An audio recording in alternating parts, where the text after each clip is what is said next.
नमो अरिहन्ताणम्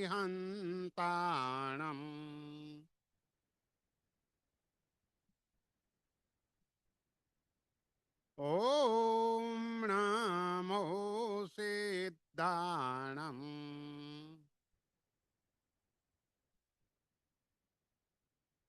ॐ नमो आयर्याणम्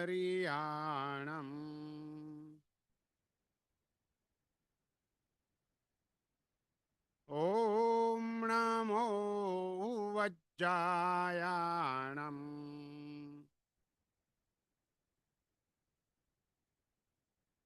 नमो लोये सब्बसाहूणम्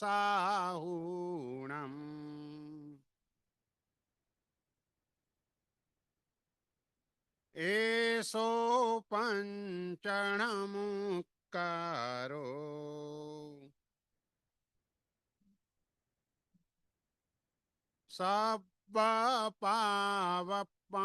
सब्बपावपणासनो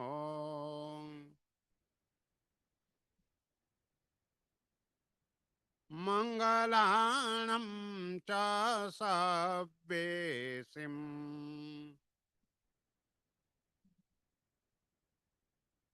पढमं हवै मङ्गलम्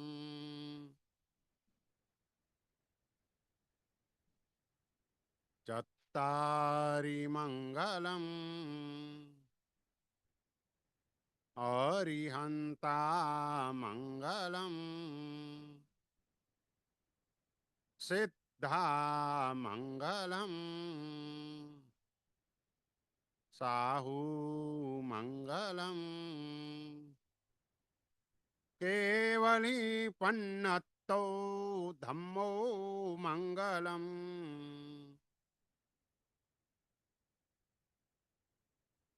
चत्तारि लोगुत्तमा अरिहन्ता लोगुत्तमा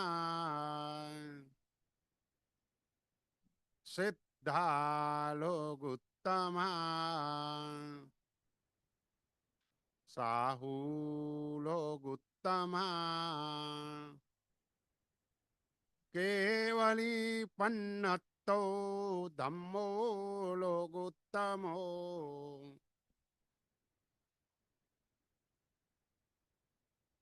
चत्तारि शरणं पवज्जामि अरिहन्ते शरणं पवज्जामि सिद्धे शरणं पवज्जामि साहू शरणं पवज्जामि केवली पन्नत्तं धम्मं शरणं पवज्जामि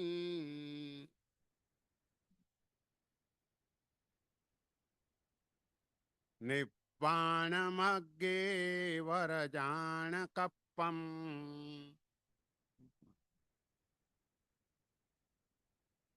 वाणासियासे सकुवायिदप्पम् मायां जीर्णानं शरणं बुहाणम् नमामि नित्यं तिजगप्पहाणम् 12 नवकार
મુક્તિ તણા અભિલાષી તપિયા જ્ઞાન ધ્યાન અભ્યાસે વૈરીણું કાંઈ એ હવું ચિંતે નાખે આવડે પાસે હો કુંથુજીના મનડું કિમહી ન બાજે. મુક્તિ તણા અભિલાષી તપિયા. આ જગતની અંદર બધા જ જીવો એક અપેક્ષાએ તો મુક્તિના જ અભિલાષી હોય. નાસ્તિક હોય એને પણ મુક્તિમાં જ જવું છે. મોક્ષ શબ્દથી ભલે પરિચિત ન હોય, પણ કોઈને પણ ક્વેશ્ચન પૂછવામાં આવે, ભાઈ તને સુખ જોઈએ કે દુઃખ? એનો એક જ જવાબ હોય, મને સુખ જોઈએ. બીજો ક્વેશ્ચન પૂછીએ, કેટલા ટાઈમ માટેનું સુખ જોઈએ? પરમેનન્ટ સુખ જોઈએ. આ પરમેનન્ટ સુખ માત્ર ને માત્ર મોક્ષમાં જ હોય. એના સિવાય કોઈ પણ જગ્યાએ પરમેનન્ટ સુખ આત્માને મળતું નથી. પણ અહીં જુદી વાત કરે છે. સામાન્ય રીતે તો બધાને મુક્તિની અભિલાષા હોય, પણ એ વિશેષથી જ્ઞાન ધ્યાન અભ્યાસે જેમને મુક્તિની તીવ્ર ઈચ્છા હોય અને એના કારણે ચારિત્ર પણ સ્વીકાર્યું હોય, ચારિત્ર સ્વીકારીને જ્ઞાનાભ્યાસની અંદર એકદમ આગળ વધતા હોય. કારણ કે ચારિત્ર જીવનમાં 5 પ્રહર સુધી સ્વાધ્યાય કરવાનો હોય. તો સતત સ્વાધ્યાયમાં રહેનારા, સતત ધ્યાન, ધ્યાન એટલે જે પણ આપણે આરાધના કરીએ એમાં આપણો ઉપયોગ જોડાય એને ધ્યાન કહેવાય છે. ધ્યાનને અગ્નિની ઉપમા આપવામાં આવી છે. અગ્નિ જેમ લાકડાને બાળી નાખે એમ ધ્યાન કર્મ ઈંધણને બાળી નાખે. કર્મરૂપી લાકડાને બાળવાનું કામ તે ધ્યાન કરે. પરંતુ વૈરીણું કઈ એ હવું ચિંતે. આવા ઉત્તમ મહાત્મા હોય, ઉત્તમ મહાપુરુષો હોય, એનું પણ મન એ એક વૈરી છે. કારણ કે આપણે ગઈકાલે વાત કરેલી કે મનઃ એવ કારણમ મનુષ્યાણમ બંધ મોક્ષયો. આપણા આત્માને 7મી નરકમાં મોકલનાર પણ મન છે અને મોક્ષમાં લઈ જનાર પણ મન છે. એટલે મન ઉપરનો કંટ્રોલ કરવો થોડો કઠિન છે. ચારિત્ર સ્વીકારી લીધું એટલે મન ઉપર કંટ્રોલ આવી જ જાય આવી કોઈ વાત નથી. એમાં પણ જીવે ઘણો પ્રયત્ન કરવો પડે. એક વખતે કોઈ શ્રાવકે પૂજ્ય ભુવન ભાનુસુરી મહારાજ સાહેબને પૂછેલું, સાહેબ તમને કોઈ દિવસે ખોટા વિચારો ના આવે? ભાઈ અમને પણ આવે, પણ અમને જ્યારે પણ આવા વિચારો આવે એટલે તરત જ અમે અમારા અભ્યાસની અંદર, જ્ઞાનની અંદર લાગી જઈએ કે જેથી કરીને મન એ દિશાની અંદર વળી જાય. આવા જે મહાપુરુષો થઈ ગયા એ ભુવન ભાનુસુરી મહારાજ એક દિવસે નાનકડા ગામની અંદર બિરાજમાન હતા અને સાંજના પ્રતિક્રમણમાં એક નાનકડું બાળક લઘુ શાંતિ બોલ્યો. એટલી સરસ લઘુ શાંતિ બોલ્યો કે જેના કારણે પૂજ્યપાદ ભુવન ભાનુસુરી મહારાજે બીજા દિવસે એમની અનુમોદના કરવા માટે એકાષ્ટનું કર્યું. બાળક સરસ રીતે આ બોલ્યો, એની અનુમોદના અને એના માટે એકાષ્ટનું.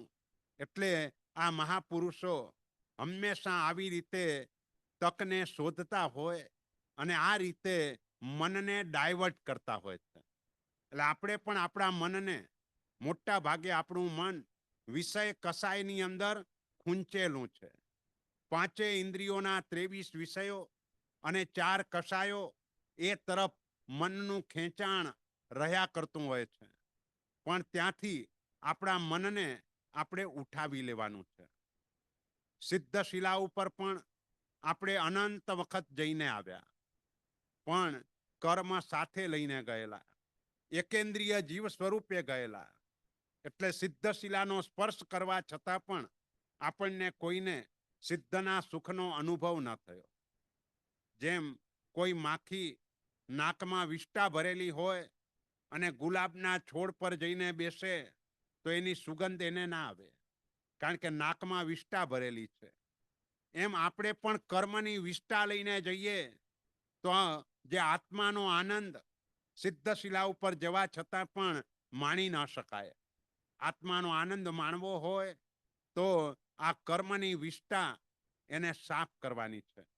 અને મોટા ભાગના કર્મો મન દ્વારા બંધાય છે. સૌથી વધારે કર્મો આપણે મનથી બાંધીએ છીએ અને મનથી બંધાયેલા કર્મોની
ધર્મ ધ્યાન એની આપણને આવશ્યકતા છે.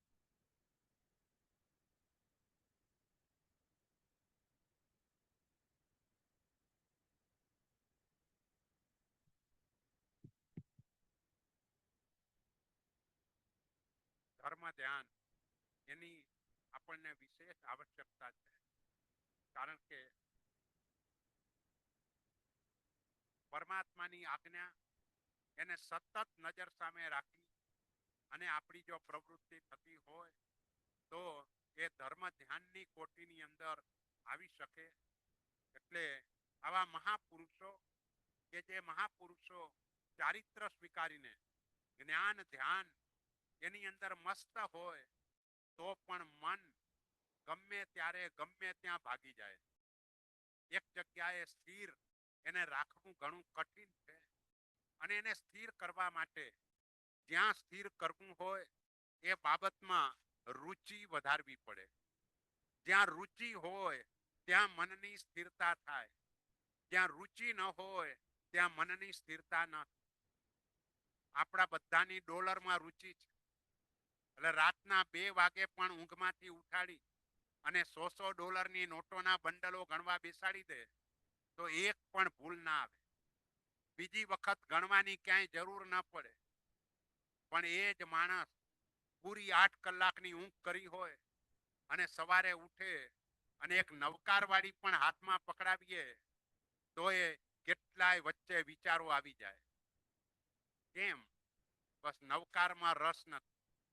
નવકારમાં આપણે રુચિ વધારી નથી.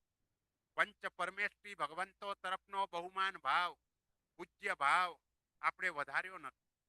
અને વધાર્યો ન હોવાના કારણે કદાચ કોઈ એવી શરત કરી દે, ભાઈ તારે રોજ એક નવકારવાળી ગણવાની, પણ એવી ગણવાની કે વચ્ચે બીજો વિચાર આવી જાય તો ફરીથી નવકારવાળી શરૂ કરવાની. બોલો કેટલા ટાઈમે નવકારવાળી પૂરી થાય? કેમ? બસ એટલે મન એ આવું ચંચળ છે. મન બધી જગ્યાએ ભાગી જતું હોય છે. પણ એ મનને આપણે રોકવાનું કરતા પણ મનને શુભમાં જોડવાનું છે. એટલે ગઈકાલે આપણે 4 સ્ટેપ જોયા હતા. એક અશુભ, પછી શુભ, પછી શુભનો વેગ અને પછી શુદ્ધ. અશુભ જ્યાં વિચારો આવે ત્યાં પાપ કર્મ બંધાય. અશુભમાંથી શુભમાં જઈએ પુણ્ય કર્મ બંધાય. શુભનું સાતત્ય સેવીએ, શુભનો વેગ વધારીએ એટલે પુણ્યાનુબંધી પુણ્ય થાય અને શુદ્ધ એટલે કર્મની નિર્જરા થાય. તો આપણા બધાનું લક્ષ્ય કર્મ નિર્જરાનું છે. સામાયિક લઈને બેસીએ એ શુદ્ધ સામાયિક થઈ ક્યારે કહેવાય? તો કે સમતા ગુણ આપણામાં આત્મસાત થાય તો શુદ્ધ સામાયિક કહેવાય. સમતા ગુણ આત્મસાત ન થાય તો એ સામાયિક શુદ્ધ ન કહેવાય. તો પછી એવા સામાયિકથી કર્મની નિર્જરા ન થાય. જ્યાં પણ નિર્જરા વધારવી છે, કર્મ આપણે ઓછા કરવા છે, તો કર્મ ઓછા તો જ થશે કે આપણે ખૂબ ભાવપૂર્વક એટલે કે મનને તે ક્રિયાની અંદર જોડી દઈએ તો જ કર્મ નિર્જરા થશે. પણ આપણી સ્થિતિ એ છે, કાયાથી ક્રિયા થાય છે પણ મન એ ક્રિયામાં જોડાતું નથી. એટલે નુકસાન એ થાય છે કે જે ક્રિયા કેવલ જ્ઞાન અપાવી શકે એ ક્રિયા આપણે વર્ષો સુધી કરવા છતાં પણ સામાન્ય લાભ પણ આપણે મેળવી શકતા નથી. એટલે જ સિદ્ધસેન દિવાકર સુરી મહારાજ કહે છે, યસ્માત ક્રિયા પ્રતિફલંતી ન ભાવ શૂન્ય. ભાવ વગરની ક્રિયા ફળ આપતી નથી. એટલે આપણે દરેક જગ્યાએ ભાવને પૂરવાનો છે, પણ ભાવ એ મનનો વિષય છે અને મન માત્ર ને માત્ર સંઘની પંચેન્દ્રિય અવસ્થામાં જ પ્રાપ્ત થાય છે. એના વગર મન આપણને મળતું નથી. એટલે આપણા જૈન શાસ્ત્રો એમ કહે છે કે આ સંઘની પંચેન્દ્રિયપણું ઉપરા ઉપરી 1000 સાગરોપમ સુધી જ મળે. 1000 સાગરોપમ સુધી આપણને મન મળ્યું મેક્સિમમ. એવું નથી કે 1000 સાગરોપમ સુધી મળ્યા જ કરે, પણ કોઈને કન્ટિન્યુઅસ મન મળ્યા જ કરે, મળ્યા જ કરે, મળ્યા જ કરે તો 1000 સાગરોપમ સુધી મળે. અને 1000 સાગરોપમ દરમિયાન જો આપણો મોક્ષ ન થાય તો કર્મ સત્તા મન આપણી પાસેથી છીનવી લે. એટલે કે આપણે મન વગરના હોઈએ એ સ્થાનમાં જવું પડે. એટલે કર્મ સત્તાનો એક અટલ નિયમ છે કે એને જે આપ્યું છે એનો મિસયુઝ કરીએ તો બીજા ભાવમાં આપે નહીં. કાન અત્યારે આપણને મળ્યા છે, એનો સારામાં સારો ઉપયોગ જીનવાણીનું શ્રવણ કરવું એ સારામાં સારો ઉપયોગ છે. પણ આપણે વિચારવાનું કે હું કાનથી જીનવાણીનું શ્રવણ કેટલું કરું છું અને એના સિવાય બીજાની નિંદા વગેરેનું શ્રવણ કેટલું કરું છું. જો જીનવાણીનું શ્રવણ ઓછું છે તો કર્મ સત્તા બીજા ભાવમાં કાન નહીં આપે. એટલે કે પંચેન્દ્રિયપણું એ પ્રાપ્ત નહીં થાય. આ કર્મ સત્તાનો અટલ નિયમ છે. જે આપ્યું એનો મિસયુઝ કર્યો તો બીજા ભાવમાં તે ન જ આપે. આપણે બધા શાલિભદ્રની વાત તો ઘણી બધી સાંભળી છે, પણ એના એક ભવની વાત કરીએ તો એ ભવની અંદર શ્રીમંત શ્રેષ્ઠી અને અતિશય શ્રીમંતાઈ, પણ એની જોડે જોડે અતિશય કૃપણતા. કોઈને કંઈ આપવાનું નહીં. ધર્મસ્થાનકમાં એક પણ પૈસો ક્યારેય આપે નહીં. એના 4 પુત્રો, ચારે પરણેલા. નાના દીકરાની વહુ એક વખતે સંવત્સરી મહાપર્વના દિવસે ઉપાશ્રયમાં જઈ અને આગળ કટાશનું પાથરી આવી. તે વખતે એક માજીએ ટોણો માર્યો, આમ આગળ આવીને શાના બેસી જાઓ છો? ગામને ખવડાવવું તો નથી, આમ આગળ આવીને બેસી જાઓ છો. એને ટોણો લાગી આવ્યો. એને થયું વાત સાચી છે, આપણી પાસે વ્યવસ્થા છે, લાભ લેવો જોઈએ, અને તેમ છતાં પણ સસરાજીની કૃપણતાના સ્વભાવના કારણે આપણે આ લાભ લઈ શકતા નથી. એટલે ઘરે જઈને બધા ભાઈઓએ મળીને નક્કી કર્યું કે આ વખતે આ સંવત્સરી મહાપર્વ એ તો થઈ ગયું, પણ પર્યુષણ મહાપર્વનું જે સ્વામી વાત્સલ્ય આવે એનો લાભ આપણે લેવો. આવું નક્કી કરી દીધું. પિતાજીને કંઈ પૂછ્યું નહીં. નક્કી કરેલા દિવસે સ્વામી વાત્સલ્યનો દિવસ આવ્યો એટલે સસરાજીને મેળી ઉપર ચડાવી દીધા સવારે, કે જેથી કરીને કંઈ ધમાલ ન કરે. અને બીજી બાજુ અહીં રસોઈ સરસ મજાની બનવા લાગી, સુગંધ આવવા લાગી. એટલે વિચાર આવ્યો, આહા, સરસ મજાની રસોઈ બની રહી છે, નક્કી મારા દીકરાઓએ આજે આ સ્વામી વાત્સલ્યનો લાભ લીધો લાગે છે. પણ મને પૂછ્યું નથી. સારું થયું મને ન પૂછ્યું. પૂછ્યું હોત તો હું ના જ પાડત. અનાયાસે પણ આ લાભ મળી ગયો. હવે કોઈ ગુરુ ભગવંત આવે તો એમને ઓરાવીને પછી આપણે વાપરીએ. બસ આ એક વિચાર આવ્યો અને તરત જ ધર્મલાભ અવાજ સંભળાયો, મહાત્મા પધાર્યા, પોતે ભૂલી ગયા કે હું મેળી ઉપર બેઠેલો છું. નીચે ઉતરવા જતા પડ્યા, ત્યાં જ મરણ થયું. અને મરીને એક ગરીબ વ્યક્તિને ત્યાં ઉત્પન્ન થયા. અત્યંત ગરીબી. અને અત્યંત ગરીબીનું કારણ શું? તો કે પૈસો હતો ત્યારે સદુપયોગ ન કર્યો, એટલે કર્મ સત્તાએ એને પૈસો નહીં આપ્યો. એટલે એક વખત જ્યારે પર્વ દિવસ આવ્યો, આજુબાજુમાં બધા લોકો ખીરની વાત કરતા હતા. ખીર પરમાન્ન દ્રવ્ય કહેવાય, શ્રેષ્ઠ દ્રવ્ય કહેવાય. એટલે એને પણ થયું મારે પણ ખીર ખાવી છે, અને એના માટે રડવા લાગ્યો. ઘરમાં કોઈ વ્યવસ્થા હતી નહીં. આજુબાજુવાળા કોઈ દૂધ આપી ગયા, કોઈ સાકર આપી ગયા, કોઈ ચોખા આપી ગયા. એમ કરીને જેમ તેમ ખીર બનાવી. પણ ખીર બન્યા પછી એને વિચાર આવ્યો, કોઈ મહાત્મા આવે તો આપીને પછી વાપરવું. કારણ કે મરતી વખતનો છેલ્લો ભાવ એ હતો. ભાવ તેવો ભવ, આ નિયમ છે. જેવો આપણો ભાવ હોય એ પ્રમાણે ભવની પ્રાપ્તિ થાય. આપણે બહારગામ જવા માટે બેગ તૈયાર કરીએ તો એ બેગની અંદર જે છેલ્લું કપડું મૂકીએ એ પહેલું નીકળે. બસ એવી રીતે આ જન્મનો જે છેલ્લો ભાવ હોય એ પછીના જન્મનો પહેલો ભાવ હોય.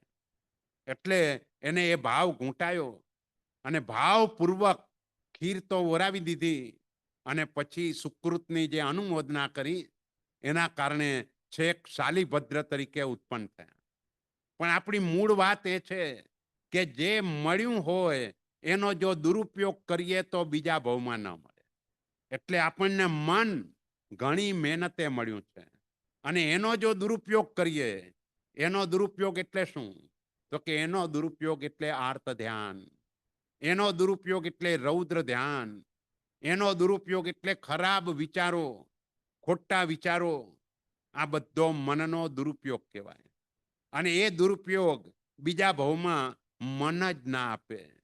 એટલા માટે આપણને આ મન મળ્યું છે તો મનને તમે આમ ઉલટું કરતો નમ થઈ જાય. આપણે નમી જઈએ તો મન પણ પવિત્ર બને. અને મનની પવિત્રતાનો ઉપાય પણ ગઈકાલે આપણે કહેલો કે જીવ સૃષ્ટિ તરફ મૈત્ર્યાદિ ભાવો અને પૂતગલ ઉપરના રાગને દૂર કરવા માટે અનિત્યાદિ ભાવો. બસ આ 16 ભાવોથી આપણું મન ભાવિત થાય તો જ મનની પવિત્રતા થાય. એના વિના મનની પવિત્રતા ન થાય. સમ્યક દર્શન મનની પવિત્રતાથી થાય છે. સમ્યક દર્શન એ પાયો છે, એ બીજ છે. એટલે જ આપણે બોલીએ સમકિત મૂળ 12 વ્રત. 12 વ્રત સ્વીકારીએ, પણ જો સમ્યક દર્શન જ ન હોય તો એકે વ્રતની કોઈ કિંમત નહીં. બોલો આપણે સામાયિક લઈએ તો સામાયિકમાં સામાયિક સંધિસાવું, સામાયિક ઠાવું આદેશ માંગીએ.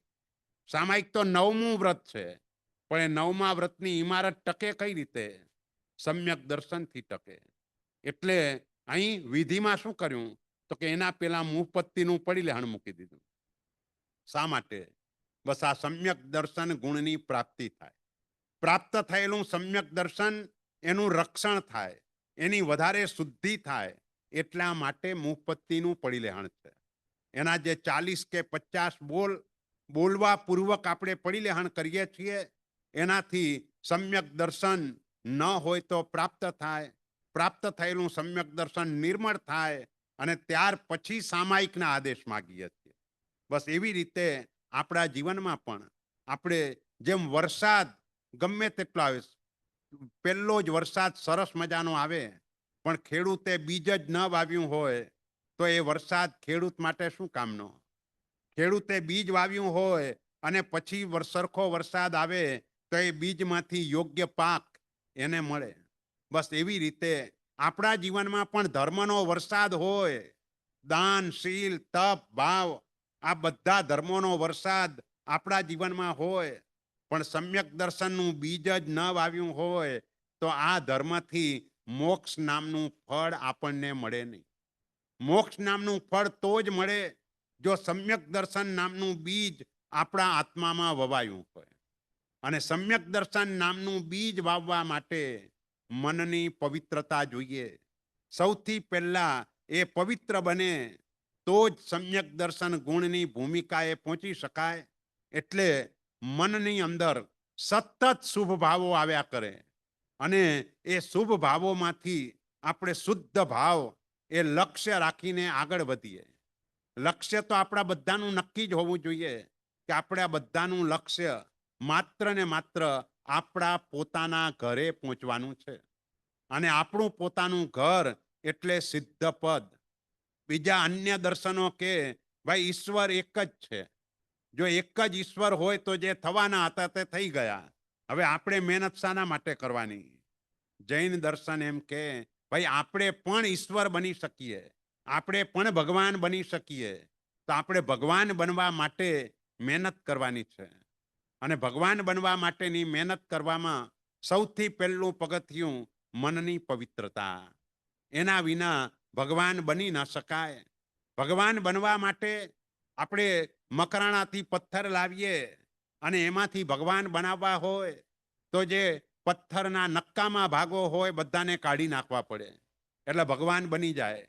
બસ આપણામાં પણ જે નક્કામાં ભાગો કામ, ક્રોધ, લોભ, રાગ, દ્વેષ, ઈર્ષ્યા, અસૂયા આ બધા નક્કામાં ભાગો કહેવાય.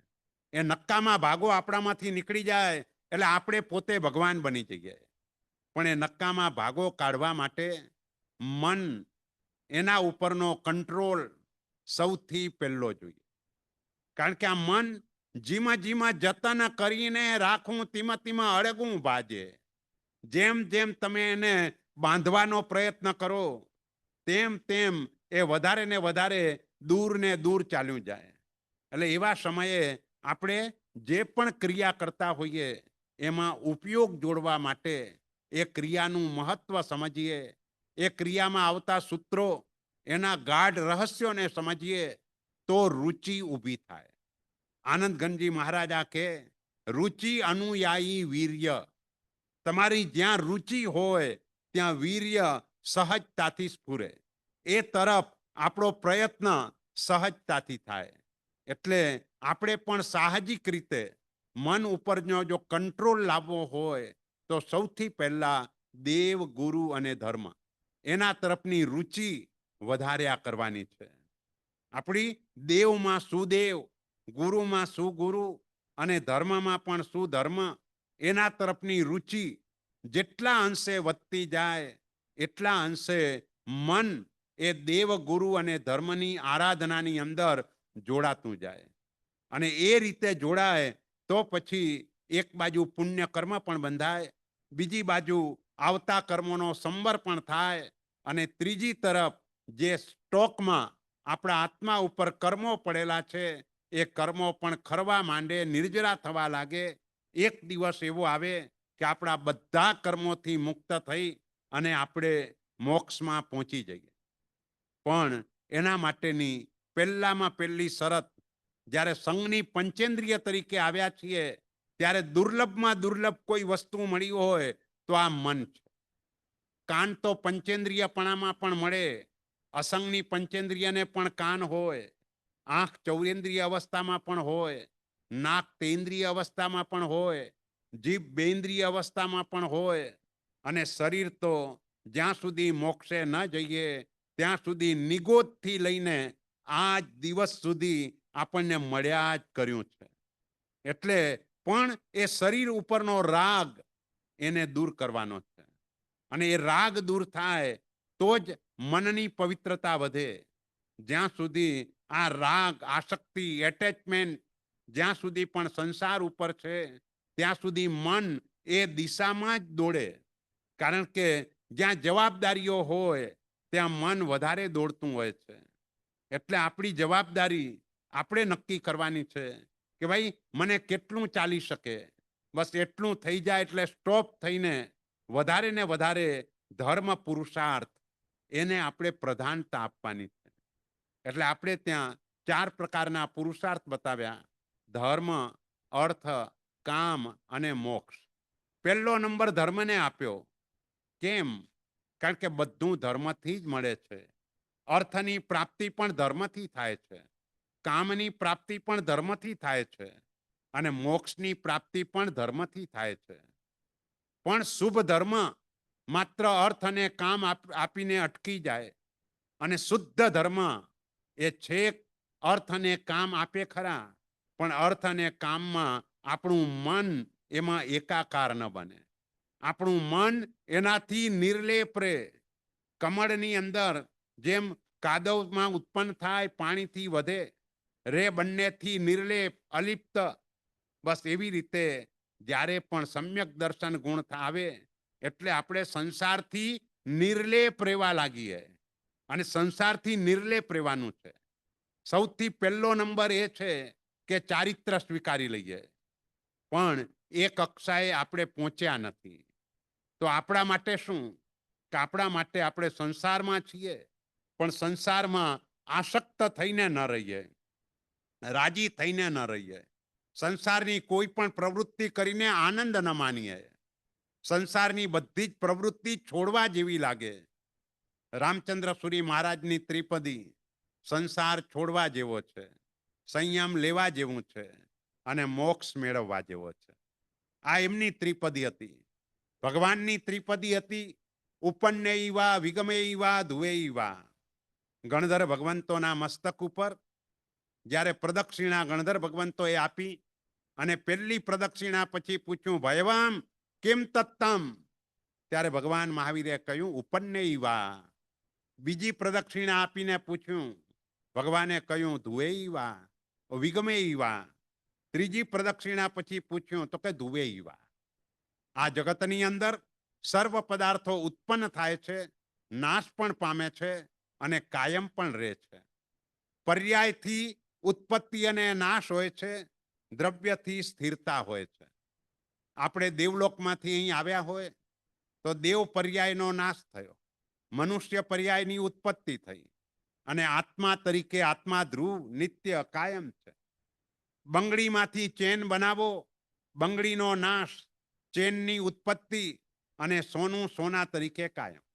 બસ આ માત્ર 3 પદો ભગવાને આપ્યા અને 3 પદોનો પ્રભાવ કેવો! 48 મિનિટની અંદર 11 ગણધર ભગવંતોએ દ્વાદશાંગીની રચના કરી દીધી. 12 અંગ કે જેની અંદર 14 પૂર્વોનું જ્ઞાન પણ સમાઈ જાય.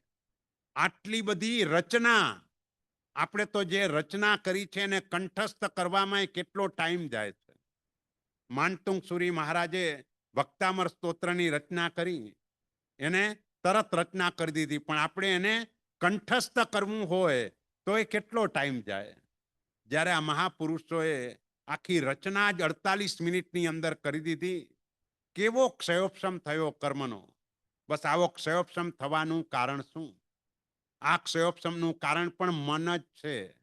જે સમર્પણ ભાવ ગણધર ભગવંતોનો, તીર્થંકર પરમાત્મા તરફનો જે સમર્પણ ભાવ, બસ એ સમર્પણ ભાવના કારણે તીર્થંકર પરમાત્માએ જે વાસ નિક્ષેપ કર્યો, બસ એટલા માત્રથી એવો ઉચ્ચ કોટીનો ક્ષયોપશમ થયો કે 48 મિનિટની અંદર આ બધી રચના થઈ ગઈ. એટલે અહીં આગળની ગાથામાં કહે છે, આગમ આગમ ધરને હાથે, નાવે કીણા વિદ આકું, કિહા કાણે જો હઠ કરી અટકું, વ્યાલતાણી પરે વાકું, હો કુંથુજીના મનડું કિમહીન બાજે. બોલો આવા આગમ, આમ તો તે વખતની જે પ્રથા હતી એ પ્રથા કંઠસ્થ રાખવાની હતી. ગણધર ભગવંતોએ રચના કરી પણ ક્યાંય લખાયું નહોતું, બધા કંઠસ્થ રાખતા હતા. કંઠસ્થ પણ ન કહેવાય, હૃદયસ્થ હતું. બધાએ આત્મસાત કરી દીધેલું. જે એના પછીના આચાર્ય ભગવંતો થાય, બધા જ આચાર્ય ભગવંતો એને હૃદયની અંદર ધારણ કરનારા હોય. એ રીતે એનું હૃદયની નિર્મળતા, બોલો હૃદયની નિર્મળતા માટે આપણે પરમાત્માના હૃદયે પૂજા કરીએ અને વાણીની પવિત્રતા માટે કંઠ ઉપર પૂજા કરીએ છીએ. એનો ભાવ વાણીની પવિત્રતા પ્રાપ્ત થાય, પણ વાણીની પવિત્રતા હૃદયની પવિત્રતા વિના કદાપી ન થાય. પહેલા હૃદય નિર્મળ બનાવવું જોઈએ, પછી વાણીની પવિત્રતા થાય. તો આ લોકોના હૃદયની નિર્મળતા એવી હતી કે એના કારણે પછીના આચાર્ય ભગવંતો આ બધું જ આ હૃદયસ્થ કરેલું હતું. પણ જેમ જેમ સમય જતો જાય તેમ તેમ ઓછું ઓછું થતું જાય. એટલે અહીં પણ હું 1.5 કલાક બોલું અને ઘરે જઈને તમને કોઈ કે ભાઈ ઘરવાળા ના આવ્યા હોય ને પૂછે આજે શું સમજાવ્યું, તો તમે કેટલો ટાઈમ એનું વર્ણન કરો? 1.5 કલાકના 4 કલાક વર્ણન થાય કે 5-10 મિનિટમાં અટકી જવાય? એટલે શું થયું? એટલે જે ધારણ શક્તિ છે એ ઓછી ઓછી થતી જાય. કાળ પણ અવસરપીણી કાળ, એટલે અવસરપીણી કાળની અંદર આ બધું જ ઘટતું જાય. તે વખતે ગણધર ભગવંતોએ જ્યારે રચના કરી તે સમયે આપણું એક જ્ઞાતા ધર્મકથા નામનું આગમ કે જેની અંદર લગભગ 4.25 કરોડ જેટલી કથાઓ હતી. અને એ કથાઓ આજે આપણને એ જ આગમમાં માત્ર 19 મૂળ કથાઓ જોવા મળે. આનાથી વધારે નહીં. પછી પેટા કથાઓ હોય, પણ આમાંથી માત્ર 19 કથાઓ. એટલે કેટલું ઓછું થતું જાય છે એ વિચારવાનું. એટલે આમ સમય જતો ગયો અને સમય જતા દેવર્ધી ગણિત સમાશ્રવણ નામના આચાર્ય ભગવંત એમને થયું કે લોકો હવે આ બધું જ ભૂલતા જાય છે. એટલે વલ્લભીપુરની અંદર 500 આચાર્ય ભગવંતોએ સાથે મળી અને જેને જે યાદ હતું એ બધું લખવાનું શરૂ કર્યું. એટલે ત્યારે લખાયું.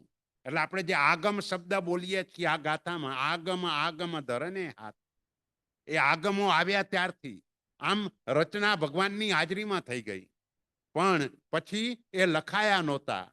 એટલે ઘણા લોકોને એમ થાય ભાઈ તે વખતે લખાયું તો નહોતું અને પછીથી લખાયું તો એમાં તો ઘણી ભૂલો હોઈ શકે. પણ એવું નથી, કારણ કે આપણા ગુરુ ભગવંતો પાપ ભીરુ હતા. એમને ખબર હતી કે ભગવાન મહાવીર ત્રીજા ભવની અંદર માત્ર એટલું જ બોલેલા, હે કપિલ, અહીં પણ ધર્મ છે ને ત્યાં પણ ધર્મ છે.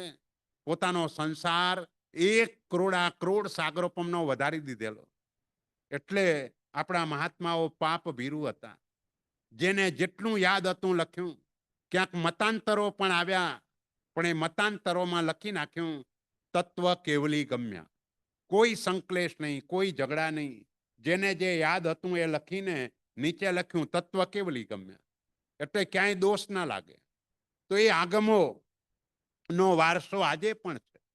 આજે પણ 45 આગમો કંઠસ્થ હોય એવા મહાપુરુષો પણ મળે. જય ગોસ્વામી મહારાજ એવા હતા. હાલતી ચાલતી લાઇબ્રેરી, બધા જ આગમો કંઠસ્થ. એટલું જ નહીં, કોઈ સવાલ પૂછો તો એ આગમનું નામ પણ બોલે, એનો શ્લોક નંબર પણ બોલે અને એ શ્લોક નંબરમાં કઈ જગ્યાએ લખેલું છે એ પણ બતાવી દે. આટલો બધો આજના સમયે પણ તીવ્ર જ્ઞાનાવરણીય કર્મના ક્ષયોપશમ વાળા, પણ એકલો જ્ઞાનાવરણીયનો ક્ષયોપશમ કામ ન લાગે. એની સાથે સાથે મોહનીય કર્મનો ક્ષયોપશમ જોઈએ.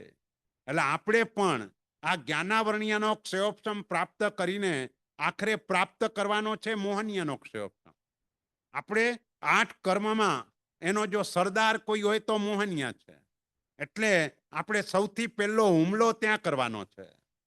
પણ એ હુમલો ત્યાં કરવાનો હોવા છતાંય અહીં જ્ઞાનાવરણીય કર્મ પહેલું બતાવ્યું એટલા માટે કે જ્ઞાનથી એની ઓળખાણ થાય, અને ઓળખાણ થાય તો પછી આપણે એના ઉપર હુમલો કરી શકીએ.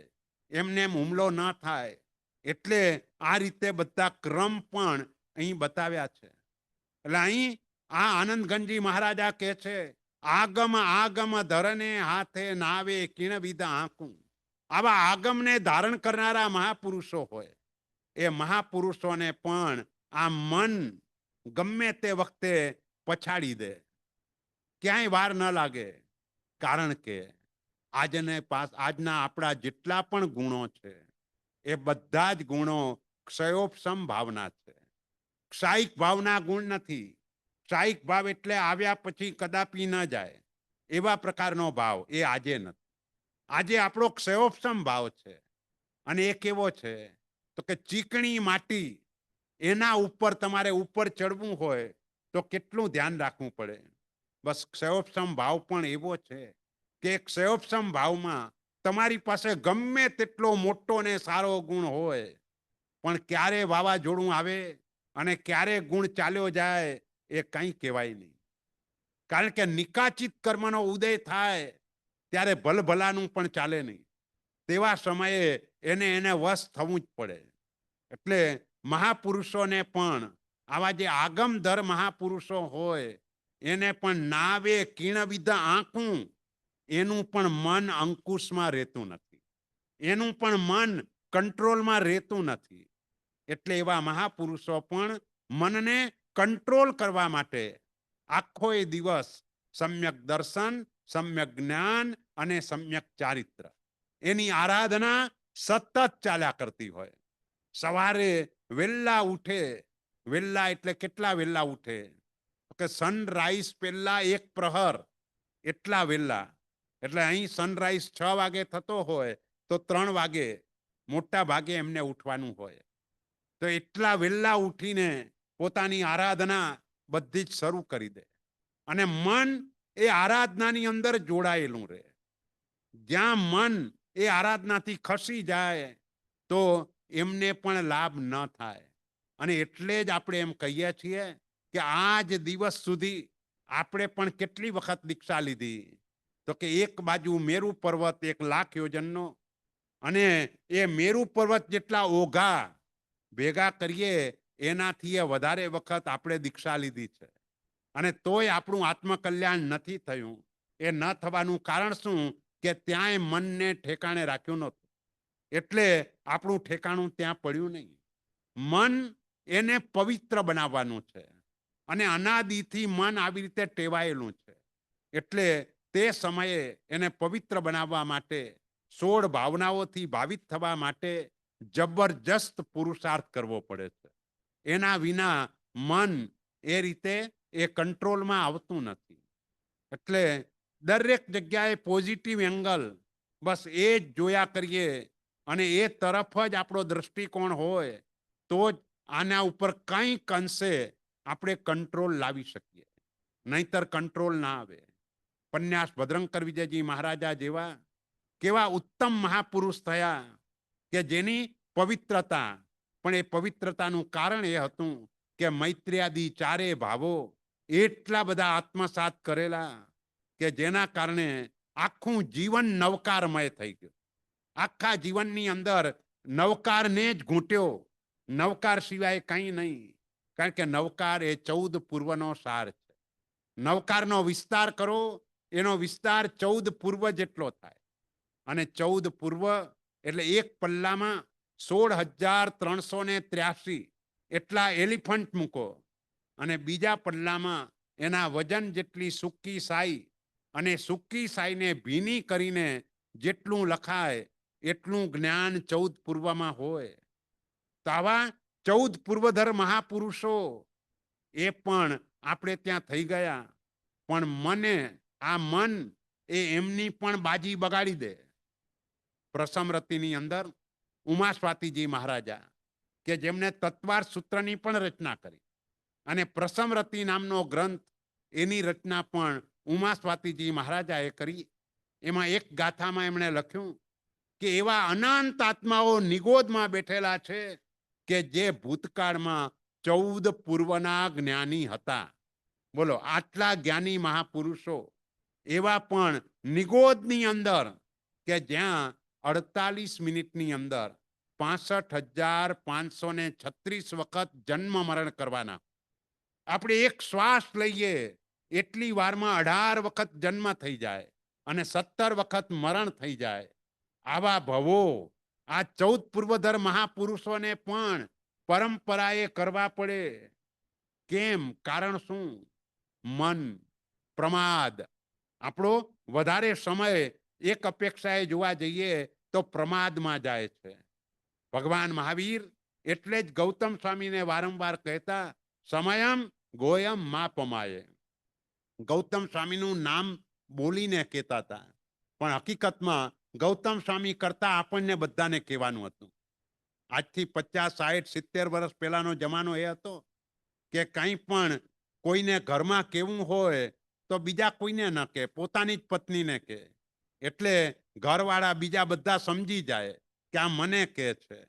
બસ એમ ભગવાન મહાવીર પણ સમયમ ગોયમ માપમાયે, હે ગૌતમ તું સમય પણ પ્રમાદ ન કર. ગૌતમ સ્વામી તો 4 જ્ઞાનના ધણી હતા, અતિશય જાગૃત અવસ્થા હતી. તો એમને કહ્યું એટલે આપણા માટે પણ એ આવી જ ગયું. તો આપણો કયો પ્રમાદ છે કે જે પ્રમાદ આપણને છેક નિગોદ સુધી ઢસડીને લઈ જાય છે? એક તો નિગોદમાંથી નીકળવામાં પણ ઘણો સમય આપણો ગયો. નિગોદમાંથી નીકળવા માટે પહેલી વખત જ્યારે નીકળ્યા ત્યારે તો લાઈન લગાવીને બેઠેલા હતા. ભાઈ, કોઈ જીવ મોક્ષમાં જાય તો મારો નંબર બહાર નીકળવામાં લાગે. અને કોઈક આત્મા કે જે નિમિત્તે આપણે બહાર આવવાના હતા એ આત્મા મોક્ષમાં ગયો અને આપણે બહાર આવ્યા. હવે બહાર આવ્યા પછી ધીમે ધીમે ધીમે વિકાસ કરતા કરતા છેક અહીં સુધી પહોંચી ગયા. પણ અહીં સુધી આવ્યા પછી આપણો પ્રમાદ વધતો ચાલે, અથવા અહીં જે પણ સુખના સાધનો વગેરે જે પણ આપણને પ્રાપ્ત થયા છે એ કર્મ સત્તાએ શાના માટે આપ્યા? કર્મ સત્તાએ એ આપણું પુણ્ય હતું. એ પુણ્યના બદલામાં જેમ કોઈ સ્ટોરમાં જાઓ, ડોલર આપો એટલે જે જોઈતું હોય એટલા ડોલરમાં જે મળતું હોય તે આવે. બસ એમ કર્મ સત્તા પણ આપણી પાસે જેટલી પુણ્યની બેલેન્સ હોય એના પ્રમાણમાં આપણને સુખ આપે. તો એને ભોગવી લઈએ એટલે પુણ્ય ખલાસ થઈ જાય, મૂડી ખલાસ થઈ જાય. $1 ખિસ્સામાં ન રહે અને પછી સ્ટોરમાં જઈએ કંઈ લેવા તો કોઈ આપણને કંઈ ના આપે. બસ એમ પુણ્ય ખલાસ થઈ જાય એટલે કર્મ સત્તા કહી દે, ભાઈ હવે તમને નિગોદમાં મોકલું છું, તમારી પાસે હવે બેલેન્સમાં કંઈ નથી, તમે ત્યાં જઈને આવો, ધીમે ધીમે ધીમે મહેનત કરજો અને વળી પાછું તમારી પાસે પુણ્ય જમા થશે એટલે મનુષ્ય જન્મ મળશે. કેટલી રાહ જોવી પડે મનુષ્ય જન્મ મેળવવા માટે? આપણે બધા અનંત જીવોમાંથી સિલેક્શન થઈને આપણો અહીં આવ્યા છીએ કે જેની અંદર આ સંખ્યા સીટ નક્કી છે. આપણા ગર્ભજ મનુષ્યોની સીટ નક્કી છે. તમારી લોકસભા, વિધાનસભા કે સેનેટ, તમે જે પણ બોલતા હો એની સીટમાં ફેરફાર થાય, પણ આ સીટમાં કોઈ દિવસે ફેરફાર ન થાય. ગર્ભજ મનુષ્યો 29 આંકડા જેટલા જ છે. 29 આંકડા એટલે એકની સંખ્યાને 96 ટાઈમ ડબલ કરો. 1, 2, 4, 8, 16 એમ કરતા કરતા 96માં નંબરમાં જે આંકડો આવે એટલા જ ગર્ભજ મનુષ્ય હોય. એનાથી એક ઓછો ન હોય, એક વધારે ન હોય. જેટલાનું મૃત્યુ થાય એટલા એ જ સમયે અહીં આવી જાય. અને મનુષ્યપણું કેટલું દુર્લભ છે. બીજી રીતે વિચારો કે ધારો કે દેવલોક, એમાં એક સમયમાં અસંખ્યાતા દેવો મરે, નરકમાંથી અસંખ્યાતા નારકો મરે, તિર્યંચમાંથી અનંતા તિર્યંચો મરે, મનુષ્યમાંથી પણ લિમિટેડ મનુષ્યો મરે. અને તો પણ આ બધામાંથી એવું બને કે એક પણ જીવ મનુષ્યમાં ના આવ્યો હોય. એક પણ જીવ, આટલા બધા ચારે ગતિમાં મર્યા પણ એકનો નંબર પણ મનુષ્ય બનવામાં ન લાગે, આવું બને. અને જો ધારો કે આપણે એવી કલ્પના કરીએ, ભાઈ આટલામાંથી એક તો આવે ને, બધા ના આવે પણ એક તો આવે ને, જો એક પણ આવે તો આંખના પલકારામાં અસંખ્ય મનુષ્યો થઈ જાય. કારણ કે આંખના પલકારામાં અસંખ્ય સમય જાય એટલે અહીંયા અસંખ્ય મનુષ્યો થાય. એ તો છે જ નહીં, 29 આંકડા જેટલા જ મનુષ્યો છે. એટલે આપણે કેટલી મહેનતથી અહીં આવ્યા છીએ, કેટલી સ્ટ્રગલ કરીને અહીંયા પહોંચ્યા છીએ, કેવો કેટલો ધર્મ કર્યો હશે અને એના કારણે અહીં આવ્યા છીએ. પણ અહીં આવ્યા પછી આપણે એ બધું ભૂલી ગયા અને મોજ મજા એની અંદર આપણો સમય વિતાવી દીધો. મોટા ભાગના જીવોનો સમય ક્યાં પસાર થાય? આપણે જે પ્રમાદની વાત કરીએ છીએ એમ કહેવાય, પમાઓ હી મચ્ચું, પ્રમાદ એ જ મૃત્યુ છે. આપણું મૃત્યુ ક્યારનું થઈ ગયું છે, અગ્નિ સંસ્કાર મોડો થવાનો છે. અગ્નિ સંસ્કાર જ્યારે આત્મા નીકળી જશે પછી થશે. બાકી મરણ તો ક્યારનું થઈ ગયું છે. કારણ કે ભાવ મરણ એ તો ડગલે ને પગલે ચાલુ છે. આત્મા સિવાયના જે પણ વિચારો, જે પણ વાણી વર્તન, એ બધું જ આપણું ભાવ મરણ છે. દ્રવ્ય મરણનો ભય બિલકુલ ના જોઈએ, ભાવ મરણનો ભય હોવો જોઈએ. આપણે બધા ગભરાઈએ છીએ શાનાથી? દ્રવ્ય મરણથી. આજકાલ મોટા ભાગનો વર્ગ એને સૌથી વધારે ભય શાનો? મરણ. પણ એ તો નક્કી છે, મરણ તો પ્રકૃતિ છે, આવવાનું જ છે. એનાથી શા માટે ગભરાવાનું? તો જૈન શાનાથી ગભરાય? જન્મથી ગભરાય. જન્મ વિકૃતિ છે, મરણ એ તો પ્રકૃતિ છે. આપણે જન્મથી ગભરાવાનું છે. આ જન્મ આપણને અજન્મા બનવા માટે મળ્યો છે. કોઈનો પણ જન્મ દિવસ આવે અને તે સમયે આપણા આશીર્વાદ માગે તો એક જ આશીર્વાદ આપવાનો કે આ જન્મમાં તમે એવો પુરુષાર્થ કરો કે અજન્મા બની જાઓ. બીજી વખત જન્મ જ ધારણ ન કરવો પડે એ પ્રકારનો પુરુષાર્થ કરવા માટે આપણને આ જન્મ મળ્યો છે. અજન્મા તો જ બનાય, બધા જ કર્મો નીલ થઈ જાય. ન પુણ્ય હોય ન પાપ હોય, બધા જ કર્મો ખલાસ થઈ જાય ત્યારે અજન્મા બનાય. અને આ જન્મમાં એ શક્ય નથી. આ જન્મમાં આપણે બધા કર્મોથી ખલાસ થવાના નથી. પણ મન ઉપર કંટ્રોલ કરીને આ બધાનો ક્ષય કરવાનો, નાશ કરવાનો એ બધો પુરુષાર્થ આપણે ચોક્કસ કરી શકીએ. કાયાથી જેટલા કર્મો ખપે એના કરતા વચનથી વધારે ખપે, અને એના કરતા પણ મનથી વધારે ખપે. એટલા માટે જ આપણે મન ઉપર વધારે કંટ્રોલ કરવાનો. આપણે બધા અહીં સ્વાધ્યાયમાં આવ્યા, એના પેલા આરતી ઉતારી. એની અંદર બોલ્યા, આરતી ઉતારી રાજા કુમાર પાડે. કેમ એનું નામ કેમ બોલ્યા? કારણ શું? બોલો, એમને આરતી ઉતારતી વખતે કોઈને એમ થાય ભાઈ મંગળ દીવો અને એમાં આરતી ઉતારી રાજા કુમાર પાડે એમ કેમ મૂક્યું? આરતીમાં કેમ ના મૂક્યું ને મંગળ દીવામાં કેમ મૂક્યું? એનું કારણ શું? પેલો મંગળ દીવો હતો, પછી આરતી હતી. આજના દિવસે આપણે પહેલા આરતી ઉતારીએ છીએ અને પછી મંગળ દીવો કરીએ છીએ. એટલે જ કપૂર મંગળ દીવા વખતે પ્રગટાવીએ છીએ, આરતીમાં નથી પ્રગટાવતા. દીપકની શરૂઆત કરીએ ત્યારે જે હોય. એટલે અમુક બાબતો એવી છે. આપણે મંગળ દીવામાં બોલીએ સોહામણું ઘેર પર્વ દિવાળી. સોહમ ને ઘેર પર્વ દિવાળી છે.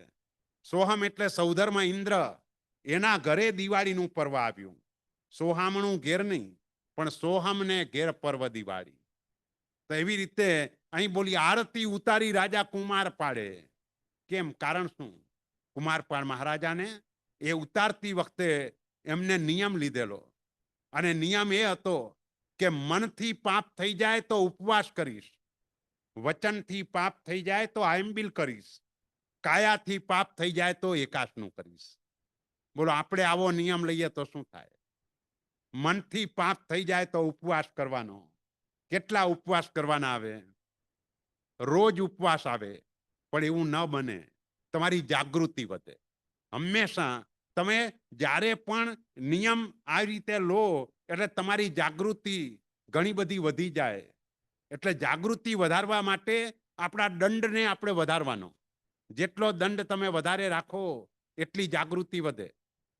પરમાત્માની પૂજા ન થાય તો હું ઘી છોડી દઈશ, એમાં કઈ ફરક ન પડે.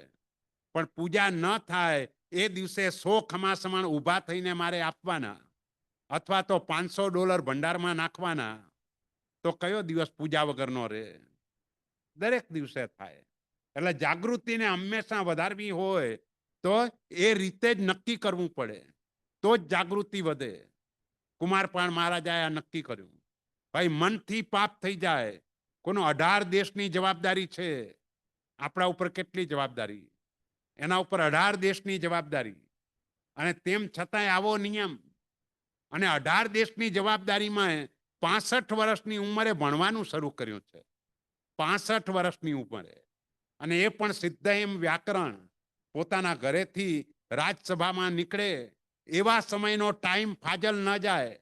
જેમ તમે અહીંથી જોબ ઉપર જતા રસ્તામાં કોઈ કેસેટ કે એ કંઈ પણ લગાવી દો કોઈનો સ્વાધ્યાય, અને એ રીતે સાંભળતા હો, એવી રીતે એમણે રસ્તાનો ઉપયોગ આ રીતે ભણવામાં કર્યો.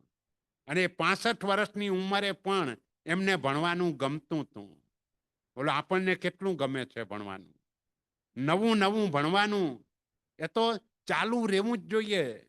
બોલો રામચંદ્ર સુરી મહારાજ કેટલી મોટી ઉંમર હતી, પણ નિયમ હતો, રોજની એક ગાથા એ કંઠસ્થ ન થાય ત્યાં સુધી નવકારસિંહનું પચખાણ પારવાનું નહીં. એ ગાથા કંઠસ્થ કરીને પછી જ પચખાણ પારવાનું, એના પેલા પારવાનું નહીં. એટલે અભ્યાસ એ બહુ જ જરૂરી છે. કારણ કે મન એના ઉપર જો કંટ્રોલ કરવો હશે, જેટલો અભ્યાસ વધારે હશે એટલી સમજ વધશે, અને સમજ વધી તો એ રીતે પહોંચાશે, એના વિના નહીં થાય. એટલે અહીં કે આગમ આગમ ધરને હાથે, આવા જે આગમ પુરુષો કહેવાય કે જેને 45 આગમો કંઠસ્થ હોય, એને પણ આ મન ક્યારે વાંકું ચાલી જાય, ક્યારે ક્યાં એને પણ અથડાવી દે, એ કંઈ કહેવાય નહીં. એટલે આપણે વાત એ કરતા હતા કે 5 પ્રકારનો પ્રમાદ જે નિગોદમાં જવાનું મુખ્ય કારણ છે, એ 5 પ્રકારનો પ્રમાદ છે. પહેલો પ્રમાદ નિદ્રા, કે જેની અંદર આપણી અડધી જિંદગી જાય. તમારું 100 વર્ષની ઉંમર હોય તો 50 વર્ષ ઊંઘવામાં જાય. બાલ્યાવસ્થા, વૃદ્ધાવસ્થા એમાં ઊંઘ વધારે હોય. એટલે એવરેજ જો તમે ગણવા જાઓ તો અડધી લાઈફ એ નિદ્રા નામનો એક જ પ્રમાદ ખાઈ જાય. બોલો ભગવાને કેટલો પ્રમાદ કર્યો હતો? 12.5 વર્ષની એમની સાધના કાળ જોઈએ, માત્ર 48 મિનિટનો પ્રમાદ હતો.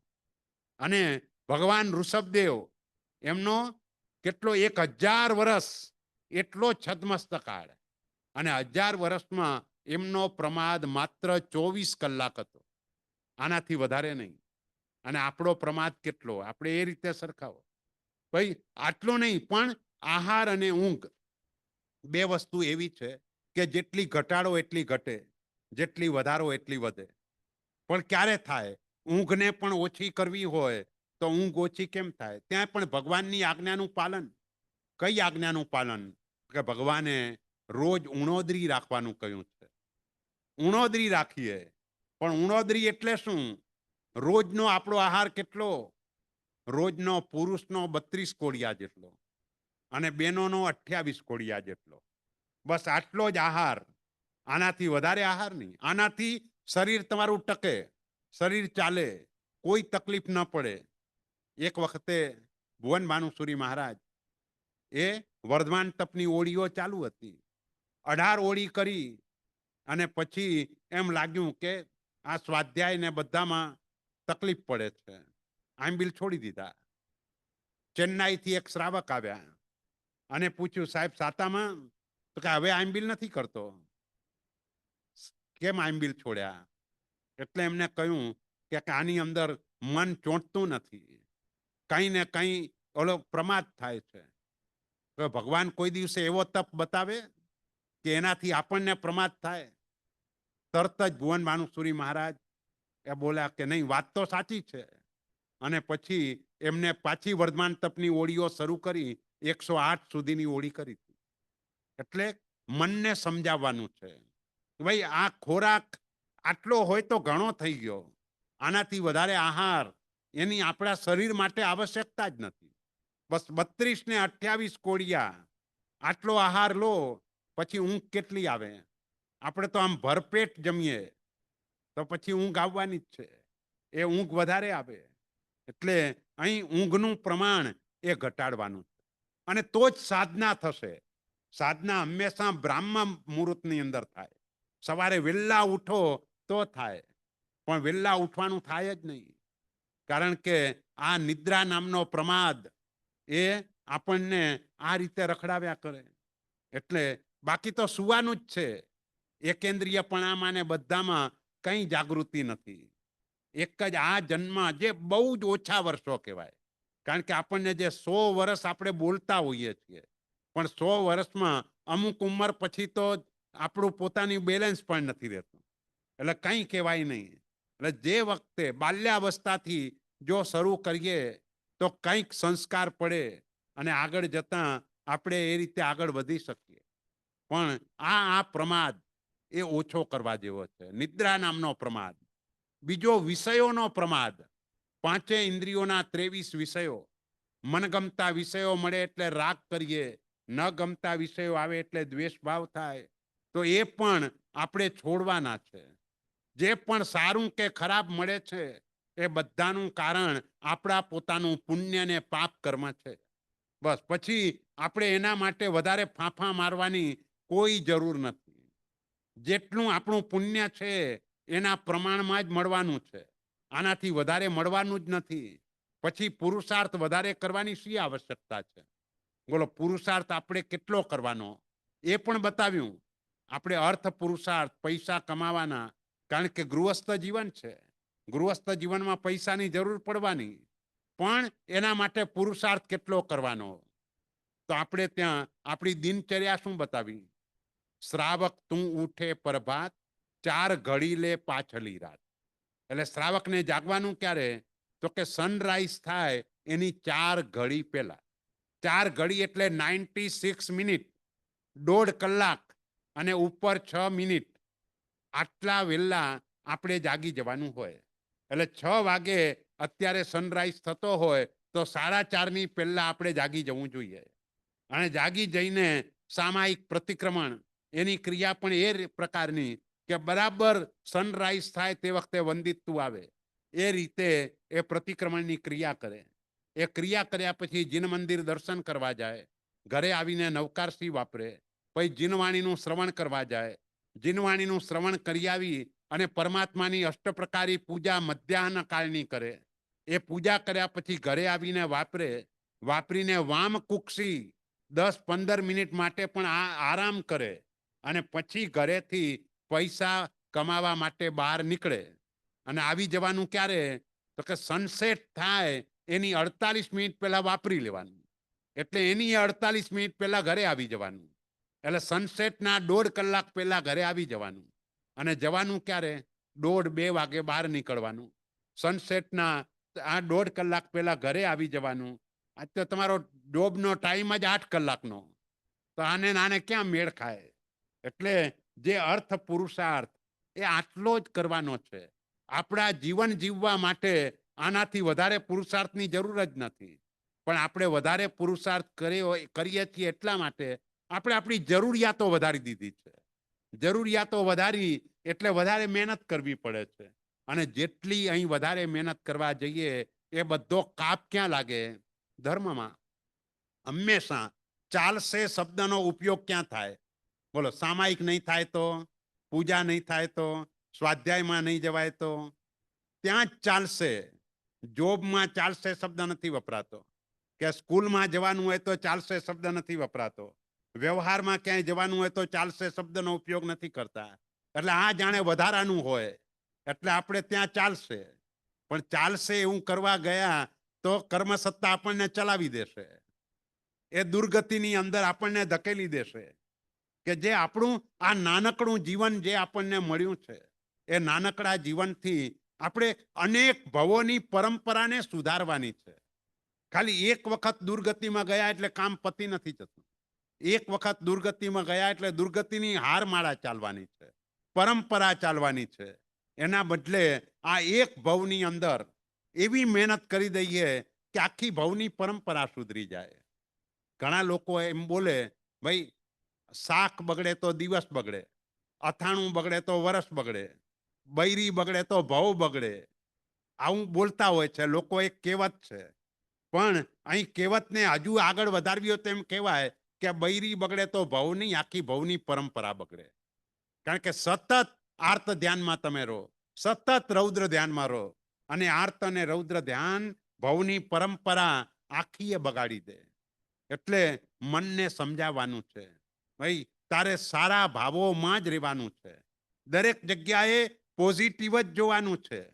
કારણ કે મનનો સ્વભાવ એવો છે કે ખરાબ જલ્દી ગ્રહણ કરે છે.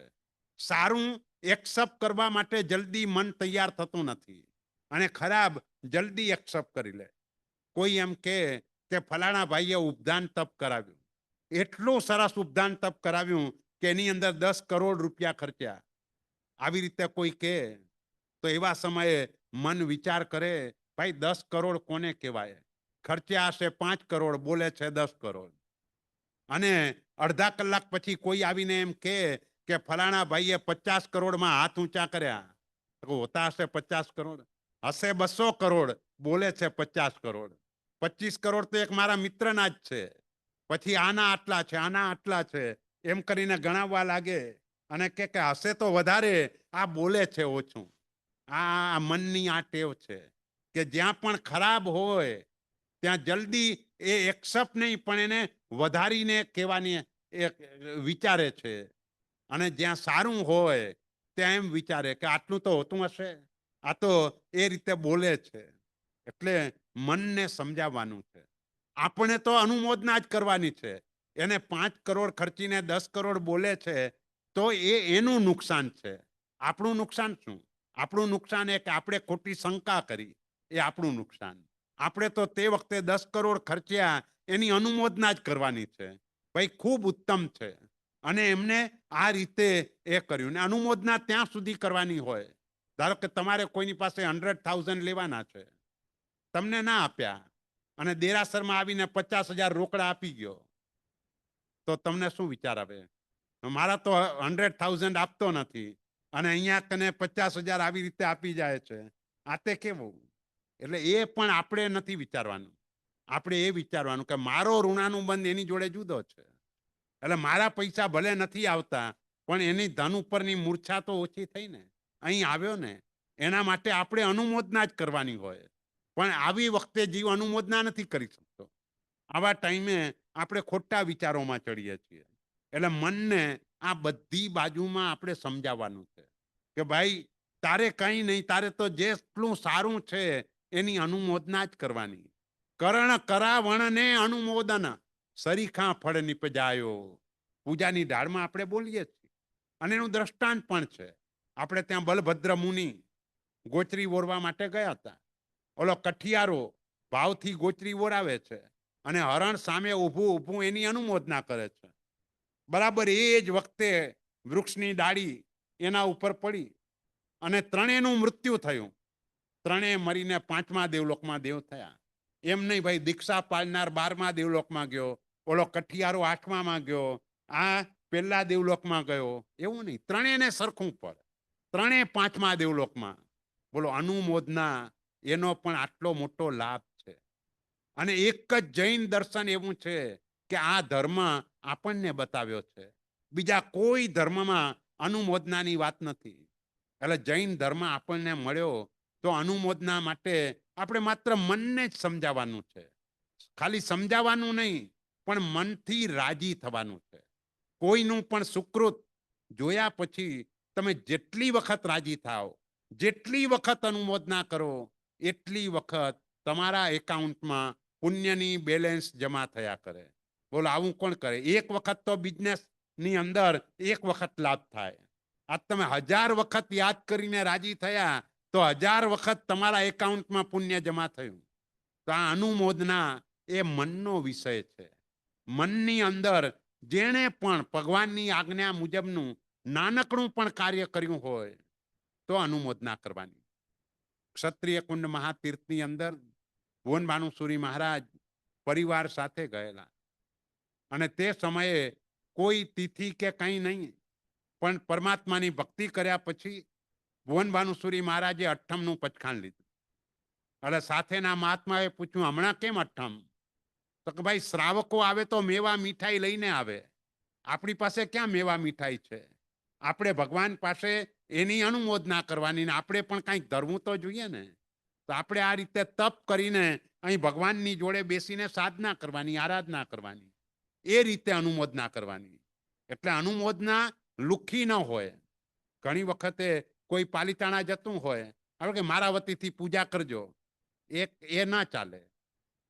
કોઈ ઘણા બધા લોકો એમ કે ભાઈ મારા વતીથી પૂજા કરજો, જે પણ તમને એમ કે એને કહેવાનું, સારું તારા વતીથી પૂજા કરીશ અને આજે તારા વતીથી જમી પણ લઈશ.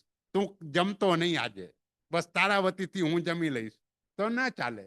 એને જમવું જ પડે તો જ એનું પેટ ભરાય. એમ ખાલી લુખી અનુમોદના ન હોય, કંઈક પણ ત્યાગ હોવો જોઈએ. અનુમોદનાની અંદર પણ ત્યાગ હોય. જેમ આગળ આપણે વાત કરી કે ઓલો બાળક લઘુ શાંતિ બોલ્યો તો એ ભુવન ભાનુસુરી મહારાજે એકાશનું કર્યું, તો એ સાચી અનુમોદના કહેવાય. એટલે આપણે પણ અનુમોદના, આજે પણ ન્યુયોર્કની અંદર એક છોકરો છે, 11-12 વર્ષની માંડ ઉંમર હશે, અને એ બાળકે આ ઋષિની દીક્ષા થઈ એ નિમિત્તે 700 સામાયિકનો વર્ષ દરમિયાન કરવાનો નિયમ લીધો. બોલો, રોજ સવારે પ્રતિક્રમણ કરીને ત્યાં કને જાય. નાનકડો બાળક છે, 11 વર્ષનો બાળક છે, અને 1 મહિનો એમની જોડે રહેવાની પ્રતિજ્ઞા લીધી કે તમારી દીક્ષા પછી હું 1 મહિનો તમારી જોડે રહીશ અને એ રીતે કરીશ. આને સાચી અનુમોદના કહેવાય. કોઈ પણ ચારિત્ર સ્વીકારે છે તો એના બદલામાં આપણે શું કરીશું? આપણે માત્ર એ વખતે એનું બહુમાન કરી દઈએ અને અનુમોદના બોલી દઈએ, એટલાથી અનુમોદના ન થાય. અનુમોદનામાં આપણે ત્યાગ કરવાનો હોય, કંઈક છોડવાનું હોય તો અનુમોદના થાય. એટલે આપણે એ રીતે મનથી તૈયાર થવાનું છે કે કંઈ પણ અનુમોદનાની વાત આવે તેવા સમયે કંઈ ને કંઈ આપણે છોડવાનું. કારણ કે ત્યાગ એ જીવનની અંદર સૌથી પહેલા જરૂરી છે. એટલે મન એ છે કે આગમ ધરને હાથે નાવે કિણવિદ આંકું, કિહા કણે જો હઠ કરી અટકવું તો વ્યાલ તણી પરે વાંકું. એટલે કદાચ હઠ કરીને એમને એ રે નહીં, હું તો આમ કરીશ જ, તો કે વ્યાલ એટલે સાપણી, જે સાપનું જે નારી જાતિ હોય એની જેમ વાંકી જ ચાલ્યા કરે. એવી રીતે આ મન એ પણ વાંકું જ ચાલ્યા કરે. એટલે મનને સીધું ચલાવવું સહેલું નથી.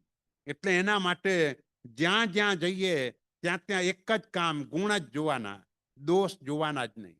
એટલે આપણા ગુરુ મહારાજ પણ આપણને વિતરાગ જેવા જ લાગવા જોઈએ. દોષ જોવાનો જ નહીં, બસ ગુણ જ જોવાનો. જો દોષ જોવા ગયા તો એમને તો નુકસાન નહીં થાય, પણ નુકસાન આપણને જ થશે. જ્યાં જ્યાં દોષ દેખાશે ત્યાં ત્યાં નીચ ગોત્ર કર્મ તરત બંધાઈ જશે. હંમેશા નિયમ છે કે દોષ કોઈનો પણ જોઈએ એટલે હલકા કુળમાં જન્મવાનું નક્કી થઈ જાય. કારણ કે હલકા માણસોનું કામ છે, આપણું કામ નથી કોઈનો દોષ જોવો. આપણે તો માત્ર ને માત્ર ગુણ દૃષ્ટિ એ જ કેળવવાની છે. પછી કે છે, જો ઠગ કહું તો ઠગ તો ન દેખું, સાહુકાર પણ નહીં. કિહા કણે જો ઠગ કહું તો ઠગ તો ન દેખું, સાહુકાર પણ નહીં. સર્વ માહેને સહુથી અડગું, એ અચરીજ મન માહી હો કુંથુજીના મનડું કિમહી ન બાજે. કદાચ આપણે એમ કહીએ કે મન મને ઠગી જાય છે, તો એ ક્યાંય દેખાતું નથી કે મન આપણને ઠગતું હોય. અને સાહુકારે નથી. સાહુકાર એટલા માટે નથી કે એ મન જ, આ દેશની અંદર વધારે શું છે, કુદરતી સૌંદર્ય. મોટા ભાગે તમે આ દેશમાં ક્યાંય પણ નીકળો તો કુદરતી સૌંદર્ય વધારે દેખાય. તો કુદરતી સૌંદર્ય દેખાય અને એની અંદર આપણું મન એ તરફ જાય એટલે શું થાય? કર્મસત્તા એમ કે ભાઈ તને આ કુદરતી સૌંદર્ય બહુ ગમે છે, તો તું આ સૌંદર્યમાં જ ગોઠવાઈ જા. તને જોઈને બીજાને પણ આનંદ જ થશે. એટલે મન આવી રીતનું છે. મન જ્યાં જાય છે, આ રીતે કુદરતી સૌંદર્ય, નાયગરાનો ધોધ જોવામાં રાજી થઈ ગયું અને બરાબર એ જ ટાઈમે આયુષ્ય બંધાઈ ગયું, તો કર્મસત્તા કહેશે ભાઈ તું પણ ત્યાં જ ગોઠવાઈ જા પાણીના જીવ તરીકે. જેમ તને બીજાને જોઈને આનંદ થયો એમ બીજાને પણ તને જોઈને આનંદ થશે. એટલે આ મન છેક પંચેન્દ્રિયમાંથી આ એકેન્દ્રિયની અંદર ધકેલી દે. અને એકેન્દ્રિયમાં પણ મોટા ભાગે આપણે શું બોલીએ, કાઢો રે કાઢો એને સૌ કહે જાણે જન્મ્યો જ નહોતો. માણસનું મરણ થાય એટલે અહીં તો એવી પ્રથા નથી, પણ ઇન્ડિયામાં તો કોઈને તમે ફોન કરો કે આ ફલાણા ભાઈ ગયા એટલે સામેથી પહેલો જ ક્વેશ્ચન એ કરે, કેટલા વાગે કાઢવાના છે? બસ પહેલું જે આવે, કેટલા વાગે કાઢવાના છે? એટલે કાઢો રે કાઢો એને સૌ કહે જાણે જન્મ્યો જ નહોતો.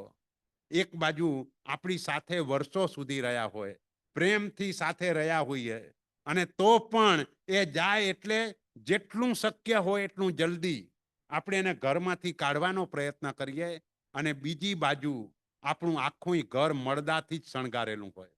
બોલો આખા ઘરમાં શું હોય? તમારું ફર્નિચર એ વનસ્પતિ કાયનું મળદું જ થઈ જાય ને. તમે તિજોરી ખોલો તો તિજોરીમાંથી મળદા જ નીકળે. તિજોરીમાંથી શું નીકળે ભાઈ? ડાયમંડના દાગીના એટલે પૃથ્વીકાયનું મળદું જ થયું ને. સોનાના દાગીના એ પૃથ્વીકાયનું મળદું જ થયું. આ બધા મળદાને જોઈને રાજી થઈએ અને આપણી જોડે જે જીવ્યા એને જલ્દી કાઢવાની મહેનત કરીએ તો કર્મસત્તા શું કરે? ભાઈ તને આ મળદું જોઈને રાજી થાય છે ને, જા આવે ત્યાં જ જા. તને સોનું જોઈને આનંદ થાય, સોનાની ખાણમાં જા. ડાયમંડ જોઈને આનંદ થાય છે, ડાયમંડની ખાણમાં જા. આરસ જોઈને આનંદ થાય છે તો મકરાણાની આરસની ખાણની અંદર ચાલ્યો જા. એટલે હંમેશા નિયમ છે કે આપણું મન જ્યાં કને આપણે જોઈન્ટ કરશું ત્યાં આયુષ્ય બંધાયું તો કર્મસત્તા આપણને ત્યાં જ મોકલવાની છે. એટલે પણ કંટ્રોલ રાખવાનો. ભાઈ ગમે ત્યારે આ આયુષ્ય બંધાઈ શકે એવો નિયમ નથી નક્કી કે આટલા વર્ષોમાં જ બંધાવાનું છે. આવું નથી, ગમે ત્યારે બંધાય. સામાન્ય નિયમ ખરો ભાઈ, 2 ભાગ જાય પછી 3જા ભાગની શરૂઆતમાં, પણ એ સામાન્ય નિયમ. અને સામાન્ય નિયમમાં આપણને ખબર જ નથી કે આપણું આયુષ્ય કેટલું. એટલે 2 ભાગ ક્યારે પસાર થઈ ગયા એ આપણને કઈ ખબર જ ન પડે. એટલે ગમે તે સમયે આપણી પરીક્ષા આવી શકે અને એ પરીક્ષામાં જો પાસ થવું હોય તો આ મન ઉપરનો કંટ્રોલ જોઈએ. એવા સમયે મન કંઈક જુદા વિચારો કરતું હશે, કોઈ સ્ત્રીના કાળા વાળ જોઈને મન એ તરફ જો આકર્ષાયું હશે તો પછી એ જ વખતે જૂ તરીકે ઉત્પન્ન થવાનું કર્મ બંધાઈ જશે. કેરી જોતા જોતા એની સુગંધ અને એ ખાવાનું મન થઈ ગયું ને આયુષ્ય બંધાઈ ગયું તો કેરીમાં જ જીવ તરીકે ઉત્પન્ન થઈ જવું પડે. ઘરનું ફર્નિચર જોતા જોતા આમ રાજી થતા હોઈએ અને રાજી થતા થતા બધાને બતાવ્યા કરીએ અને આનંદ પામ્યા કરીએ તો કર્મસત્તા સીધા ઉદ્ધય તરીકે ધકેલી દે. જા ભાઈ, તને આ ગમે છે ને, તું ત્યાં ઉદ્ધય થઈને બેસી જા, તારા આ ફર્નિચરની અંદર જ રહેવાનું. એટલે બહુ જાગૃત બનવું પડે, સાવધાન બનવું પડે.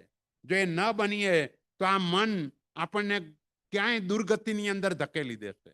એટલે આ મન ઉપરનો કંટ્રોલ એ બહુ જ. જો ઠગ કહું તો ઠગતો ન દેખું, સાહુકાર પણ નાહી. સર્વ માહેને સૌથી અળગું, એ અચરીજ મન માહી. બધાથી જુદું છે. અને તોય આશ્ચર્ય છે કે આપણને કેટલા ઉપર નીચે એ રીતે કર્યા કરે છે. આપણા આત્માને એકદમ ઉપર લઈ જનાર પણ એ છે અને નીચે ખીણમાં ફેંકનાર પણ એ છે. એટલે આપણે એ ખીણ એટલે નરક ગતિ, નિગોદ એ આપણા માટે ખીણ કહેવાય. આપણું જે બેઝિક પ્લેટફોર્મ એટલે મનુષ્ય ગતિ કહેવાય અને એનાથી ઉપર એટલે દેવલોક ગણાય. પણ દેવલોક પણ એટલો સારો નથી. સારો નથી એટલા માટે કે મોટા ભાગે ત્યાંની સિચ્યુએશન એવી છે કે દરેક દેવલોકની અંદર જે વિમાનો હોય એ વિમાનની અંદર વચ્ચે મોટું ઝુમ્મર હોય અને ઝુમ્મર એમાં વચલું જે મોતી હોય એ 64 મણનું. વચલું મોતી 64 મણનું પૂજાની ઢાળમાં બોલીએ છીએ. એની આગળ પાછળ 32 મણ, 16 મણ, 8 મણ, આ બધા મોતી સાચા મોતી, રિયલ મોતી હોય. અને જરાક પવન આવે અને મોતી આમ અથડાય એટલે જે નાટક એમાંથી નીકળે એ લાખો વર્ષ ચાલે. આપણું પિક્ચર 3 કલાકમાં પૂરું થઈ જાય, અહીં કને લાખો વર્ષ ચાલે. એટલે ત્યાં સુધી એનું મન ત્યાં જ રહે. એટલે એ પણ એ ત્યાંથી દુર્ગતિમાં આ રીતે જવાય છે. એટલે દેવલોકમાં પણ જે પણ પુણ્ય હોય એ વપરાઈ જાય એટલે ત્યાંથી એ જીવને પાછું એકેન્દ્રિયમાં ચાલ્યા જવું પડે. એટલે આપણે પુણ્યને સમજીને વાપરવાનું છે. જેમ વાસી ખવાય નહીં એમ વાસી પુણ્ય પણ નહીં વાપરવાનું. નવું પુણ્ય ઊભું કરવાનું. આપણે મોટા ભાગે નવું પુણ્ય ઓછું થાય છે. બોલો આ દેશની અંદર જિનાલયમાં અહીં દરરોજ પરમાત્માની પૂજા કરવા આવીએ કે અઠવાડિયામાં એકાદ દિવસ 2 દિવસ એ રીતે આવીએ કે જે આપણું દૈનિક કર્તવ્ય છે. જીન પૂજા એ દૈનિક કર્તવ્ય છે અને દૈનિક કર્તવ્ય હોવા છતાંય આપણે અહીં ના આવીએ તો એ રીતે આપણા મનને ઉપર કંટ્રોલ કેવી રીતે આવે? જે દૈનિક કર્તવ્યો, જીન પૂજા, ગુરુ સેવા, સ્વાધ્યાય, સંયમ એટલે સામાયિક, તપ એટલે નવકારસી ચોવિયાર અને દાન, આ બધા દૈનિક કર્તવ્યો છે, રોજે રોજ કરવાના છે. અને રોજ કરતા હોઈએ તો મન એમાં જોડાય, પણ રોજ ન કરતા હોઈએ તો મન એ તરફ દોડે નહીં. એટલે મનને આ રીતે સમજાવવાનું છે કે ભાઈ ત્યાં બધામાં તારે જોઈન્ટ થવાનું છે.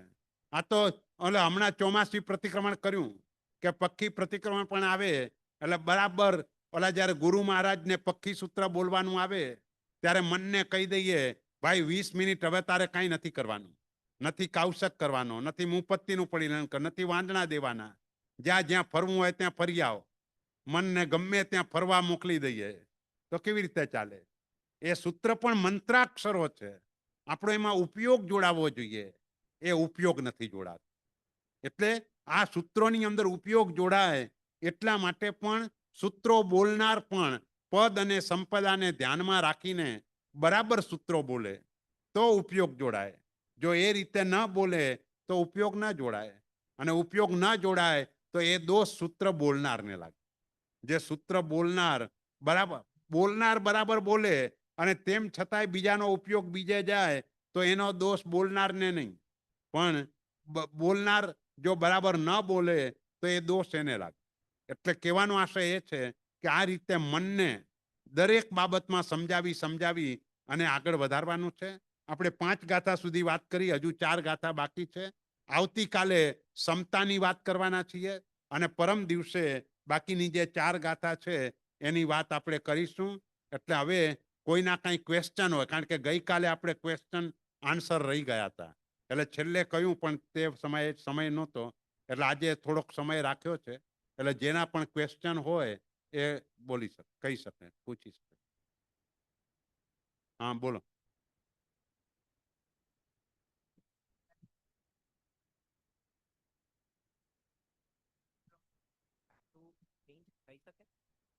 ના, એટલે એમનો ક્વેશ્ચન એ છે કે મનના લીધે આપણું ક્યાંક બીજે આયુષ્ય બંધાઈ ગયું હોય અને પછી પ્રતિક્રમણ કરે તો એમાં ફેરફાર થાય કે નહીં, બરાબર ને?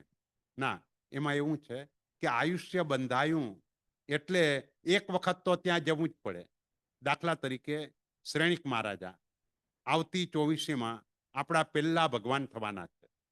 હવે એ શ્રેણિક મહારાજા પહેલા ભગવાનના સંપર્કમાં હતા નહીં, અને તેવા સમયે રાજા તરીકે એને શિકારનો શોખ હતો, અને એમાં એક હરણીનો શિકાર કર્યો, અને એક ગર્ભવતી હરણી હતી.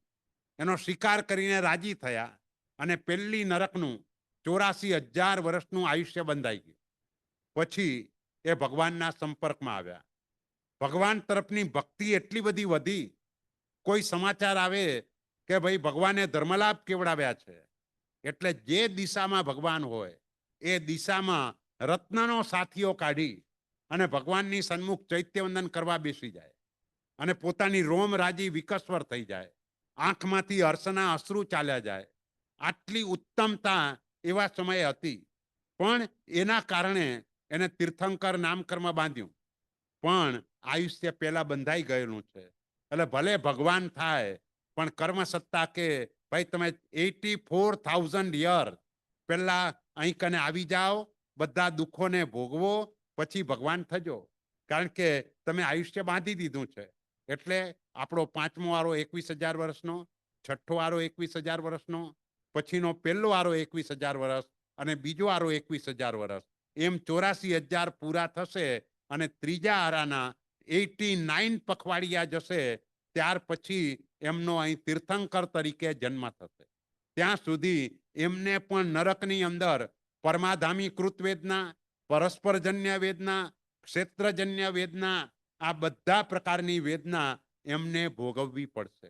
એટલે કહેવાનો આશય એ છે કે આયુષ્ય એક વખતે બંધાઈ ગયું પછી એમાં ફેરફાર થાય નહીં. જેમ આ નબળી બાજુ આપણે કહે કે નરકનું આયુષ્ય બંધાયું, એવી રીતે ભગવાનને આશાતના કરનારો ગોસાળો, તો એ ગોસાળાએ પણ છેલ્લે ભગવાન ઉપર તેજો લેસ્યા ફેંકી, અને તેજો લેસ્યા ભગવાનને પ્રદક્ષિણા આપીને પાછી ફરી, એના જ શરીરમાં પ્રવેશી, અને તે સમયે ભયંકર વેદના થવા લાગી. તે સમયે તીવ્ર પશ્ચાતાપ થયો, અને એ પશ્ચાતાપના કારણે સમ્યક દર્શન ગુણ પામી ગયો, અને પછી આયુષ્ય બાંધ્યું તો 12મા દેવલોકમાં ગયો. એક બાજુ ભગવાનની આટલી ઘોર આસાધના કરી છે, અને બીજી બાજુ 12મા દેવલોકમાં પહોંચ્યો. કેમ? આયુષ્ય બંધ વખતના પરિણામ સારા હતા. પણ ભગવાનની આસાધના કરી એનું શું? તો કે આસાધના કરી એના ફળ સ્વરૂપે 7 નરકમાં 2 વખત જશે, ત્યાર પછી એ પાપથી એનો છુટકારો થશે. ત્યાં સુધી એ પાપમાંથી મુક્ત નહીં થાય.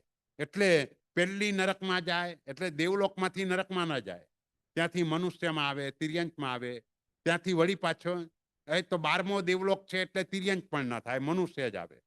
પણ ત્યાંથી ધારો કે નરકમાં જાય, પહેલી નરકમાં, પછી બહાર આવે મનુષ્ય કે તિર્યંચ તરીકે, વળી પહેલી નરક, વળી બહાર આવે બીજી નરક, વળી બહાર આવે બીજી નરક, વળી બહાર આવે ત્રીજી નરક. આવી રીતે 7 નરકમાં 2 વખત ગયા પછી એનું એક કર્મ પૂરું થશે. ત્યાં સુધી એને આ ભોગવ, એટલે કરેલા કર્મ ભોગવવા તો પડે જ છે, પણ એ કોને ભોગવવા પડે છે? તો કે જે પશ્ચાતાપ, પ્રાયશ્ચિત વગેરે કંઈ ન કર્યું હોય એને ભોગવવા પડે. તમે ભવ આલોચના લઈ લીધી તો પછી તમે બચી જાઓ, પણ એવું ન કર્યું તો પછી કર્મ ભોગવવા પડે. એટલે એ રીતે છે. બોલો. હમ.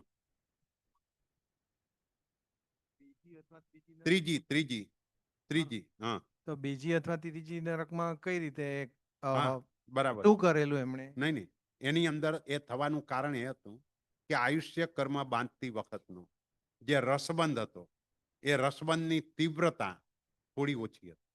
એટલે થયું શું કે 18,000 સાધુ ભગવંતોને ભાવપૂર્વક એમણે વંદન કર્યું. 18 સહસ સાધુજીને વિધિ શું વાંદ્યા અધિકે હર કે. એટલે આ બધાને વંદન કર્યું અને પછી ત્યાં નેમિનાથ ભગવાનને જઈને કહ્યું કે ભગવંત, આજ દિવસ સુધી મેં 360 યુદ્ધ કર્યા, પણ એમાં જેટલો થાક નથી લાગ્યો એટલો થાક મને આજે આટલા ગુરુ ભગવંતોને વંદન કરતા લાગ્યો છે. તે વખતે નેમિનાથ ભગવાને ખુલાસો કર્યો, ભાઈ તને થાક લાગ્યો નથી, તે તારો થાક ઉતાર્યો છે. અને એ થાક ઉતારવામાં વાત એ કરી કે નેમી કહે તુમે 4 નિવારી, 3 તણા દુઃખ રહ્યા. તારી 4 નરક તૂટી ગઈ, હવે માત્ર 3 જ છે. ત્યારે પછી કે છે કે એવું છે તો ફરીથી 18,000 સાધુને વંદન કરું તો મારે નરકમાં જ ન જવું પડે. તો કે ના, હવે એવું ના થાય, કારણ કે ફળની ખબર પડી ગઈ. નિષ્કામ ભાવ હોય તો થાય. એટલે શિથિલતા, નરકમાં તો જવું જ પડે. અને નરકમાં ત્રીજી નરકમાં આવવાનું કારણ એ છે કે હંમેશા નિયમ એવો છે કે તીર્થંકરનો આત્મા પહેલી 3 નરકમાંથી જ આવે, ચોથી, પાંચમી, છઠ્ઠી, સાતમી માંથી આવીને કોઈ તીર્થંકર ના થઈ શકે. એટલે પણ એ રીતે થાય. એટલે એને 3 મોટા લાભ થયા. એક સાઈક સંકેતની પ્રાપ્તિ થઈ, બીજું 7મી માંથી ત્રીજી નરક, અને ત્રીજું તીર્થંકર નામકર્મનો બંધ આવતી 24મીમાં 12મા તીર્થંકર અમમ સ્વામી તરીકે તેઓ આવશે. તો શ્રેણીક મહારાજાના કેસમાં કઈ નરકમાંથી? 5મી માંથી? ના ના, એવું નહીં. એને પહેલેથી જ બાંધેલી. અચ્છા. અને એમાં કોઈ ફેરફાર નથી થયો, કારણ કે એમાં તીવ્ર રસ હતો. જ્યારે પણ હરણીનો શિકાર કર્યો અને શિકાર કરીને પણ એકદમ રાજી થયા, એટલે એની તીવ્રતાના કારણે એટલું જ થયું. અને હવે બીજી રીતે પણ આગળ એટલે ન જાય કે તીર્થંકર નામકર્મ બાંધ્યું. હવે પહેલા તીર્થંકર થવું હોય તો એનો સમયગાળો આ જ છે, એટલે ત્યારે જ થાય. હંમેશા નિયમ છે કે અવસર પીણી કાળ ચાલતો હોય તો પહેલા તીર્થંકર ત્રીજા આરાના 89 પખવાડિયા બાકી હોય ત્યારે નિર્વાણ પામે, અને એના 84 લાખ પૂર્વ પહેલા એમનો જન્મ થાય, અને ચોથા આરામાં બાકીના 23 તીર્થંકરો થાય. છેલ્લા ભગવાનનું નિર્વાણ ચોથા આરાના 89 પખવાડિયા બાકી હોય ત્યારે થાય. અને ઉત્સર્પિણી કાળમાં ત્રીજા આરામાં 23 ભગવાન થાય, ચોથા આરામાં એક જ ભગવાન થાય. એટલે આ ક્રમ છે. અને એટલે જ આપણા જે તિથિના દિવસોનું આ મહત્વ છે. કલ્યાણકની તિથિ ચૈત્ર સુદ 13, એટલે ભગવાન મહાવીરનું જન્મ કલ્યાણક. પણ ખાલી ભગવાન મહાવીરનું જન્મ કલ્યાણક નહીં, આવતી 24મીમાં શ્રેણીક મહારાજા પહેલા તીર્થંકર તરીકે આવશે ત્યારે એમનો જન્મ ચૈત્ર સુદ 13ના જ થશે. એટલે આ બધા જે કલ્યાણકના દિવસો છે એ જ રહેવાના છે, એમાં કોઈ ફેરફાર થવાનો નથી.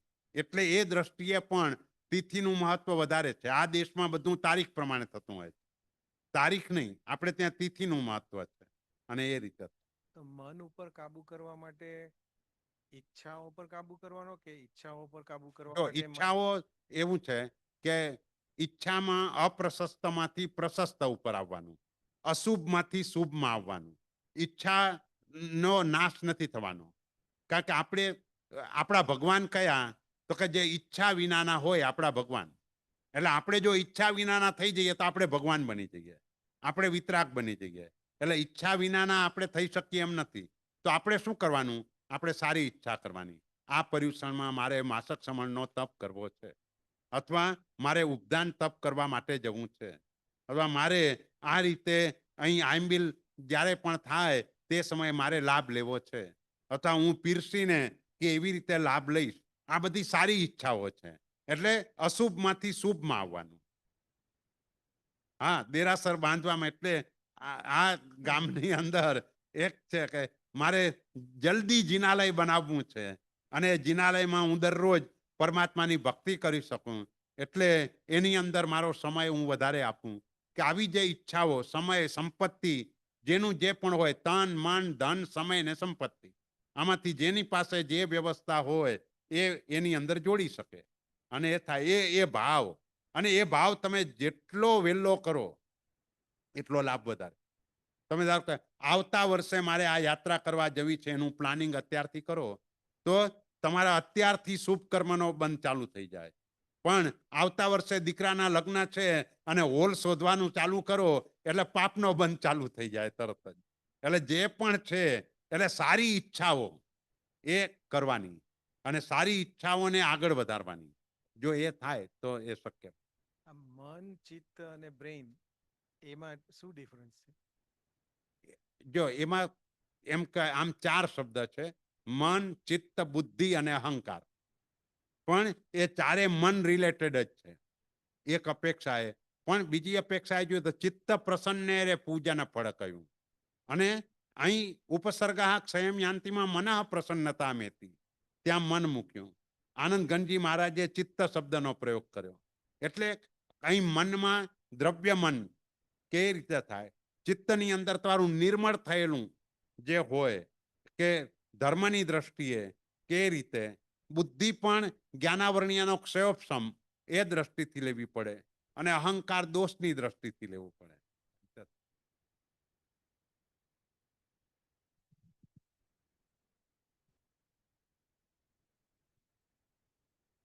બોલો, બીજા કોઈનો ક્વેશ્ચન? 5. હા,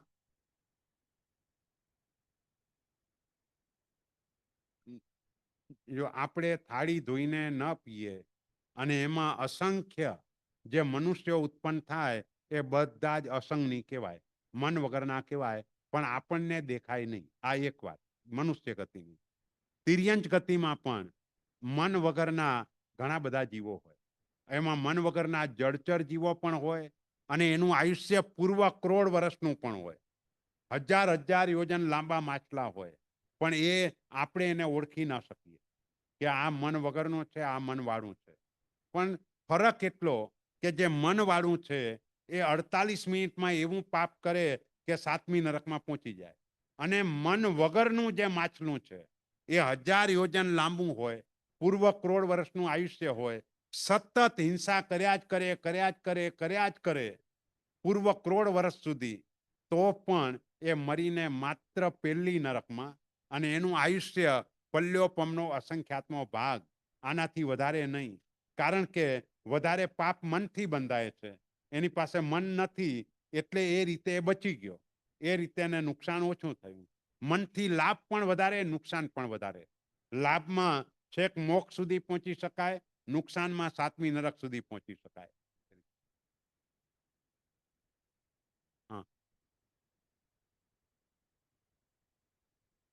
નિંદ્રા વિષયો અને બીજા 3 કયા? કષાય, વિકથા અને મદ્ય. મદ્ય એટલે વ્યસન, અથવા 8 પ્રકારના મત. પણ આપણે આવતા વખતે યાદ કરાવજો એટલે વાત કરજો. બોલો, ચાલો. પરમાત્માની આજ્ઞા વિરુદ્ધ બોલાવ્યું તો મિચ્છામિ. શિવમસ્તુ સર્વ જગત પરહિત નિરતા ભવન્તુ ભૂતગણ દોષા પ્રયાન્તુ નાશમ સર્વત્ર સુખી ભવતુ લોક. બોલો શ્રી પાર્શ્વનાથ ભગવાન કી જય. હા, આવતીકાલનું વિદ્યા.